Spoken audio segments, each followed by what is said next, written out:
Hello મિત્રો, કેમ છો તમે બધા? આઈ હોપ તમે બધા મજામાં હશો. તો આજની આપણી રેસીપી છે સ્ટફ પરોઠા બનાવીશું. તેના ઇન્ગ્રીડિયન્ટ્સ જોઈ લઈએ.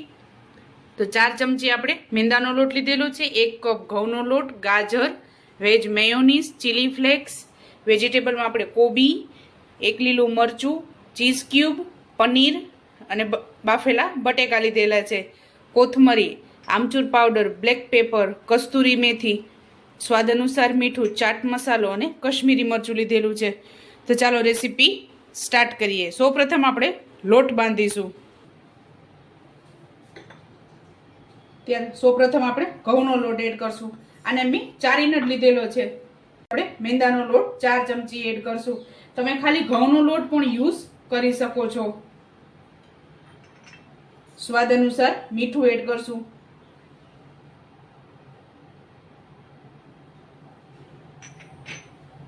ત્યારબાદ તેલ એડ કરશું મોણ માટે. તો આપણે આને મિક્સ કરી લેશું.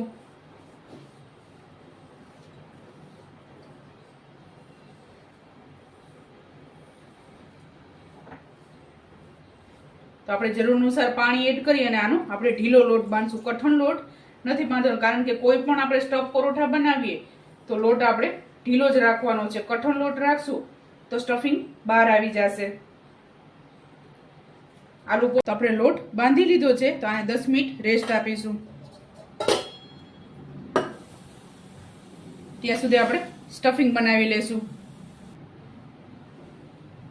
તો સૌપ્રથમ ગાજરને ખમણી લેશું.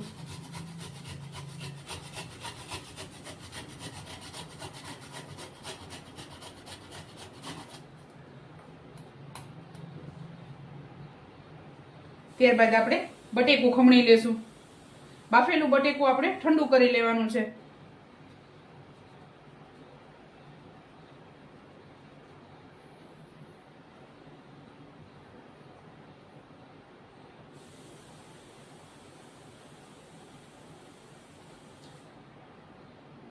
આ બટેકાને મેં 1 કલાક પહેલા બાફી અને ફ્રીજમાં મૂકી દીધા હતા.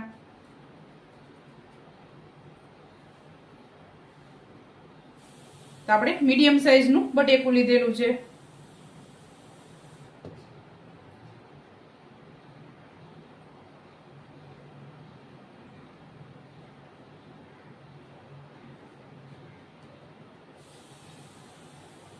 ત્યારબાદ પનીર એડ કરશું.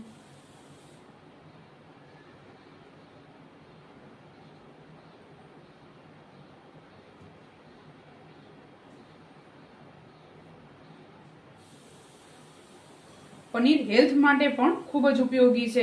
નાના બાળકોને પનીર આપવું. તો આપણે અડધું પનીર એડ કરેલું છે. ત્યારબાદ ચીઝ ક્યુબ એડ કરશું.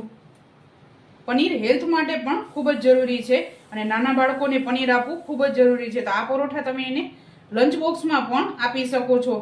ચીઝ એડ કરેલું છે એટલે બાળકોને ખૂબ જ પસંદ આવશે. અત્યારે આપણે 1 ચીઝ ક્યુબ એડ કરેલી છે અને એક આપણે જ્યારે પરોઠા તૈયાર થઈ જશે ત્યારે ઉપર એડ કરશું.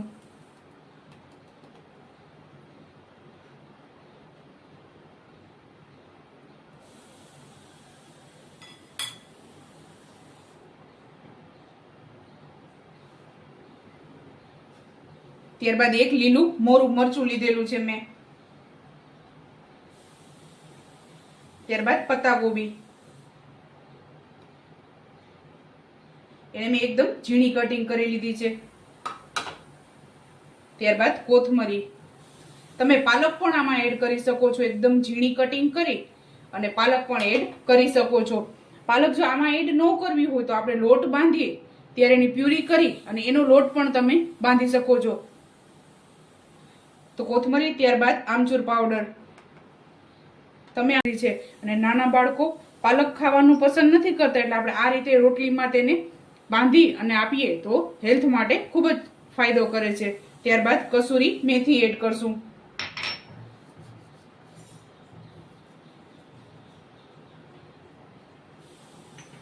ત્યારબાદ ચાટ મસાલો એડ કરશું. ત્યારબાદ તીખું મરચું લાલ, black pepper, chilli flakes add કરશું.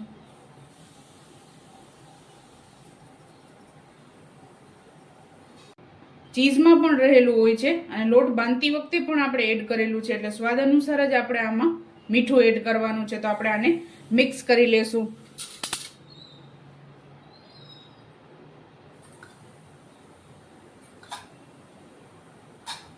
આમાં તમે પાલક પણ એડ કરી શકો છો, એકદમ ઝીણું કટિંગ કરી. હવે આપણે પરોઠા બનાવી લેશું.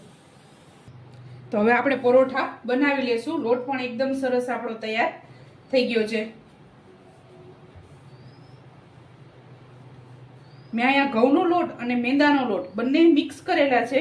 તમે કોઈ પણ એક લોટમાં પણ આને બાંધી શકો છો.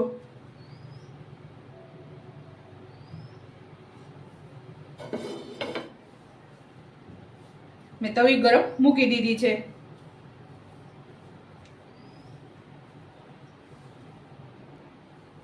તો થોડોક આપણે કોરો લોટ લગાવશું.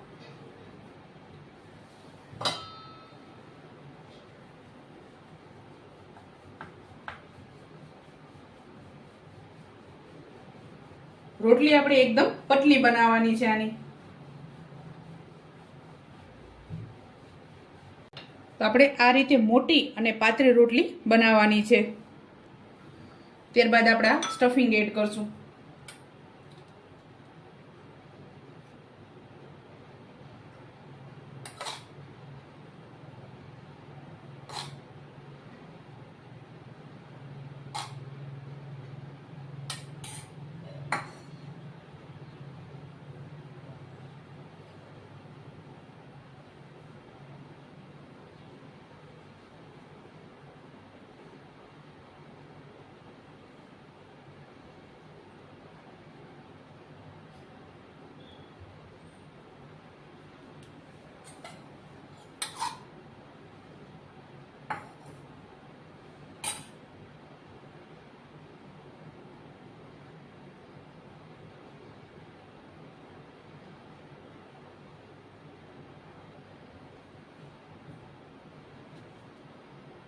ત્યારબાદ આપણે આ રીતે એને ફોલ્ડ કરી લેશું.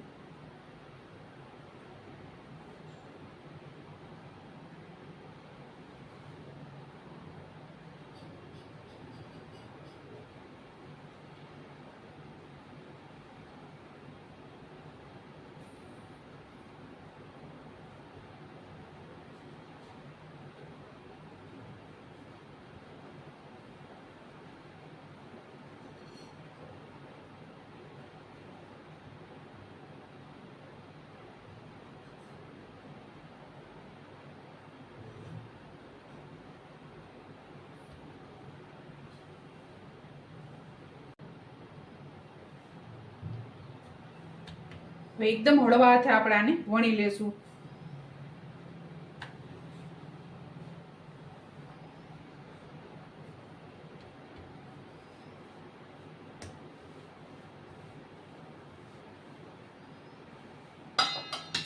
તો હવે આપણે આને શેકી લેશું.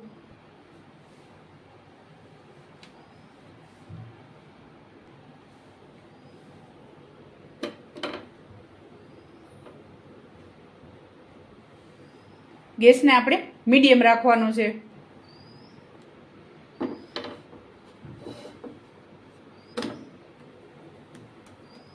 ગેસ આપણે એક રોટલી બનાવી લીધી છે, એમાં મેયોનીઝ લગાવશું. સાદા પણ બનાવી શકો છો, ને આ રીતે બાળકોને આપવું હોય તો તમે આમાં મેયોનીઝ પણ એડ કરી શકો છો.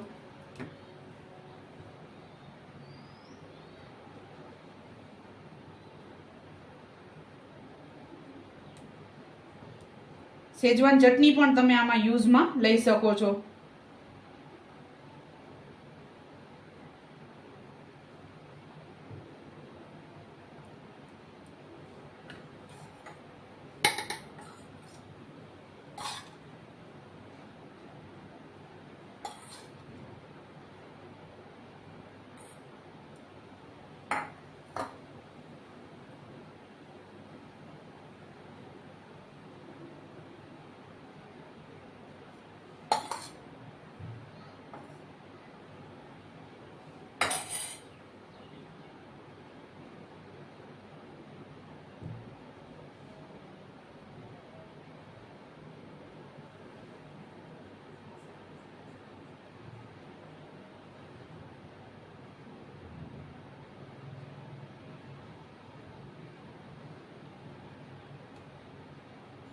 ઘીમાં બટરમાં પણ આને તળી શકો છો.